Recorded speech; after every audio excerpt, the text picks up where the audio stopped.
Yo, what is going on, guys? So, earlier today we made a video talking all about Red Goblin, talking a bit about his abilities, how you want to use him, and some really dope gameplay. So if you guys haven't already checked that out, I suggest you do go really in depth on how Red Goblin works, different play styles, how I like to play him, all that fun stuff. So yeah, if you want to check that out.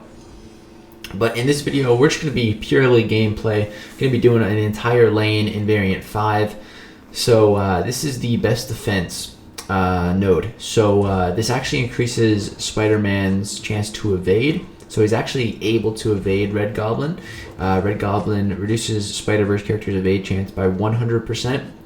But this node increases their ability accuracy above 100%. It's plus 60, so I don't know what his base chance for evasion is. I don't know if it makes it 160.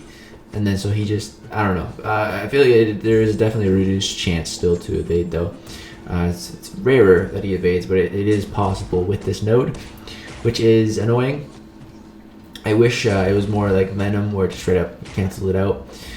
But you'll see at the start of the fight here, what I go for is one energize buff, typically, and then normally I go for the L3, but these fights have quite a low health pool that I'm just gonna straight out the gate gonna go for an L2 to get things going. And once I kill this Spider-Man, it's actually gonna give me 3 persistent charges, which is great. So you get 1 persistent charge for just killing an opponent. You get another one with a certain synergy on your first fight. And then you get an additional charge if it's a Spider-Verse character for crushing those pesky spiders. So yeah, we're now at 3 persistent charges, which is nice. Basically what the persistent charges do is it's for his Bloodlust. Basically, it's kind of like an assassin mechanic. It triggers at a certain percentage on the opponent. And each persistent charge allows you to enter that mode 10% sooner. So now with, I believe it starts at 15%. So with 3 persistent charges now, once we get this guy down to 45%, we'll be activating Frenzy, which and in Frenzy, the opponent cannot evade. Or no, sorry, they can evade unless they're Spider-Verse. They cannot auto block, and you cannot miss. So it's going to be really great for Mcoc here because he's auto blocking me. Once we get our True Sense buff up, we won't have to worry. Another way to activate the Frenzy is just by using the special 3. It gives you 30 seconds of Frenzy, and in a lot of fights, those 30 seconds are enough to get them to the health threshold that you need to activate it permanently, especially if you have max persistent charges. Because what also happens in Frenzy is every time you use one of your special attacks, instead of just activating one of your buffs, you activate 2, which is pretty crazy, man. You get 2 energized going, your power gain rate goes pretty crazy, and then with that power gain rate, you just activate more specials to activate more buffs, and the buffs just get insane. So yeah. Here though, we dropped the L3 on Mcoc, so now you see I activate that little blue looking icon in Frenzy, and now you see the Frenzy was on a timer, and now it's not because we've gotten him to the health threshold. So now he just can't auto block, and it makes fighting a Mcoc much easier. Drop an L1, it does more damage the more debuffs you have on the opponent, and he's dead. Special 3 also applies 7 random debuffs, so that's great. 7 of his debuffs, which can be Incinerate, Armor Break, or Power Drain, which is pretty nice.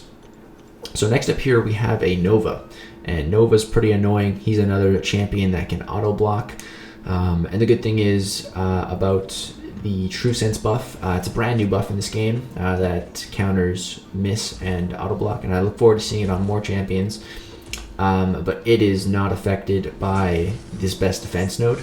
So it doesn't matter if they have a 500% chance to auto block. As long as they have this True Sense, it's gonna fail. So it's great. It's really great. I like when stuff works that way. Right there, man. I swear, Nova's heavy. I always think I'm clear of it, and somehow it nicks me. Right there, took a big L2 into the block. That did not feel great. Right here, now that we have that energized buff up, we can on our heavy attacks, we'll actually apply a power drain, which is pretty sick. You can see it's not draining a whole bunch of power, like it's very slow, But what it does is, why it's so good is it prevents the opponent from getting to an L3 unless they have some other source of power gain to override that power drain. They'll just like go to special 3 and then immediately be drained. Get to it, then immediately be drained, and they won't be able to get it off, which is amazing. Special 3 power control. Love it, man. Absolutely love it. And it just allows you to, on some matchups, you know, if you can just reparry, you know, you can just keep on reparrying and you don't even have to bait specials. And yeah, right there you see auto block failed. Drop an L1 here to do some decent damage because of we had a whole bunch of buffs. And yeah, there's Nova dead. Very rough start, but as soon as you get into Frenzy, man, your damage output goes through the roof and you can really start cleaning fights up. So I'm really going to show the true ability of that power drain in these next couple of fights. So on this Tigress specifically, so here, you know, we have class disadvantage, which isn't great, and we're facing Tigra, who is pretty crazy to fight. Her animations are just pretty wild. So many hits. I have no clue how to evade her special 2. And on her specials, she will actually apply an unblockable buff if she's far enough away from the opponent. So that can catch you very easily, break your block. I can evade her L1, but yeah, not her L2. The L1's pretty easy, and I've fought her in war a couple times, so I practiced the L1. But yeah, I have no idea how to evade the L2. I never try. So why this power drain is so good now, so just watch the power. You'll see, I know my webcam's kind of in the way, but when it goes red, that means she gets to a special 3. And then you'll see it'll immediately go red, and then boom, it'll go right back to orange. So, you know, it'll go red, and then boom, go right back to orange. And she's not able to get off that special 3. You know, we just don't have to worry about it. So this allows me to play more defensive and keep pushing her power up, but it keeps getting drained just enough that I don't have to worry about her getting to a special 3. And in turn, if I play passive enough and, you know, hit my reparries or just take enough block damage, you know, I try to hit the repairs to reduce the block damage, but I can just not have to ever worry about even baiting a single special attack, which is really, really cool, man. I'm a big fan of that ability. So the Energize is going to fall off soon, and you can see my power drain debuffs aren't going to last too much longer. So what I'm going to do here is I'm going to finish this combo with a light attack. Or no, I'm just going to go for the Furies. Oh yeah, it was enough to kill her. But what I could have done was I could have finished my combo with a light attack, activate more Energize buffs, and then the special 2 would have applied more power drain, if you need to do that, you know. And as you can see, I think she threw 1 special that entire fight. So it's a very unique kind of power drain, but I like it. I really like it. It's not going to be the greatest for like fighting Hyperions or anything with super crazy power gain, because the power gain will probably be able to override the power drain unless you really stack up on Energize and try to get a bunch of those buffs, which you could do. You could make his power drain a lot more potent. But I like using it like this in matchups where you just don't really want the opponent to throw specials. So yeah, here again, Black Widow. She's another one of those champs that has some pretty wild animations. It's the 2-hit mediums that are really crazy, and her special attacks, again, don't really know how to evade them. Never really bothered to learn. I've never fought her in Alliance War, and I'm glad. She's kind of scary. Sure wouldn't have too much of an issue, but yeah, I'd just rather not fight her.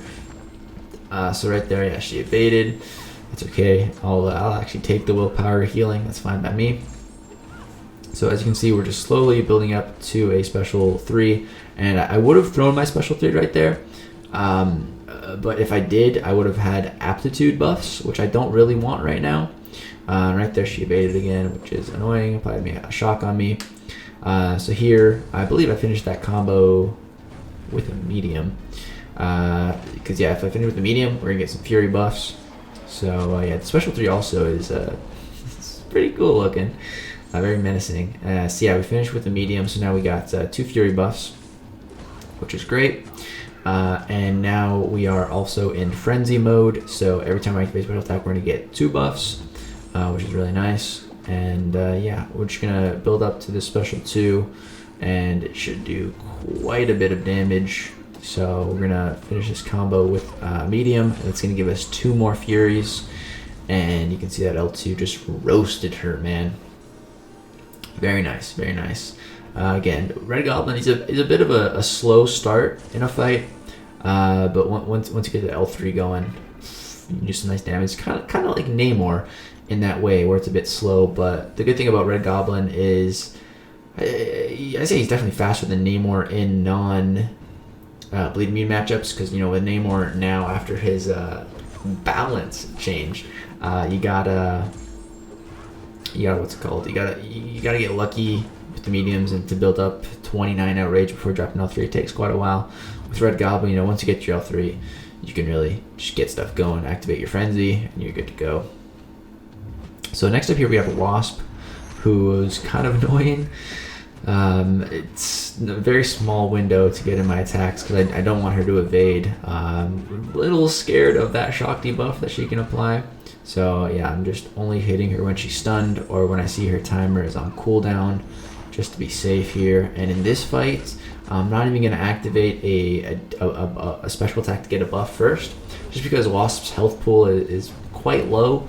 So after I use this special 3, it's going to put us into frenzy. And once she's at 65%, I'll have frenzy for the rest of the fight. So it's 1% away.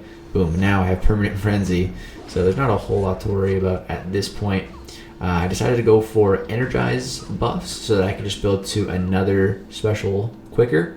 So drop the special 3, and now I got increased power gain rate. So now I'll be able to get to a special 2 pretty quick, activate the Furies, and then just let it rip, and she's dead. So that's a pretty quick cycle, L3, and then into L2. And then it's better for like lengthier fights, because then you can really get the full extent of it going. It feels kind of a waste in such shorter fights like that.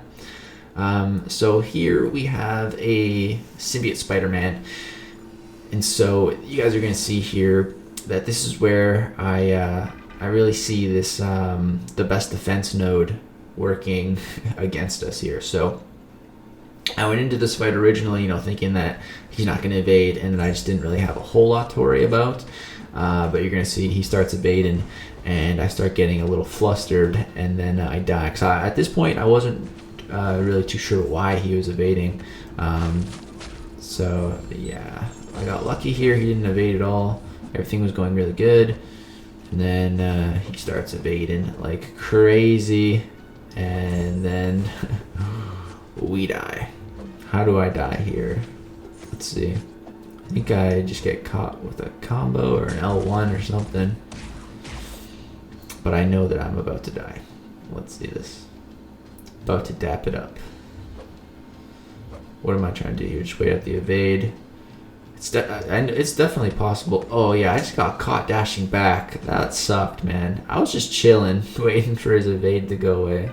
That was unfortunate. But yeah, so that kind of got me a little in my head. I'm like, wait, why is this dude evading? And I'm like, does he have that best defense node? He must.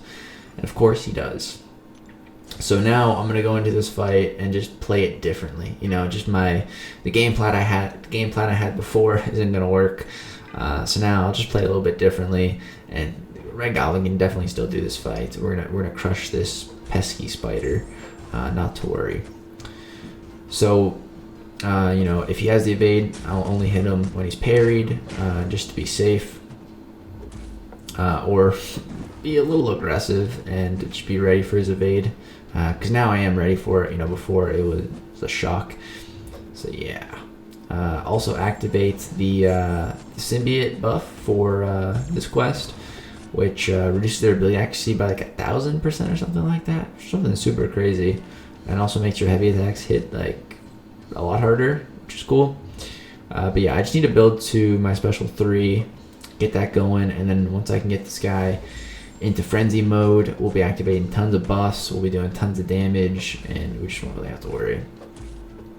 So here we're gonna push him to an L3 and drop our L3. Now this is kind of risky, because we're gonna apply 7 debuffs, but they're random. And he only has 3 to choose from, which are Incinerate, Armor Break, and Power Drain. And I'm gambling that I'm going to get at least 1 Power Drain, which is kind of risky, but we got 4 of them, so it was fine. But yeah, if we didn't get one, he would have been at an L30, which would not have been good. Yeah, so now at this point, I'm just going to play that really turtle up style because he's got those power drains on him. So now, I don't really have to worry. I'm just going to play super block heavy right here. I'm going to end my combo with light attack, so I apply more power drains to him. And you can see I don't have to worry about baiting any more specials. So as long as he doesn't throw a special, he can't evade. So yeah, we're good at this point. Just changed up the strategy, and we're fine. So we're gonna go for one more special 2 here, and this is just gonna roast him alive. He is dead. And yeah, there we go. So there's a full path in variant 5, ran through by Red Goblin, crushing those spiders. He's very fun to play, man. Big fan of Red Goblin. But yeah, that's going to do it for this video.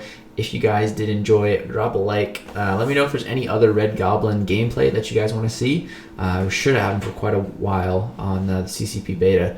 So yeah, let me know. Let me know. Could take up the 6-star and maybe do some Abyss. Now that he's not going to lose those Bloodlust charges. So yeah, let me know. Thank you guys so much for watching. If you enjoyed, drop a like, subscribe to see more content. Peace out.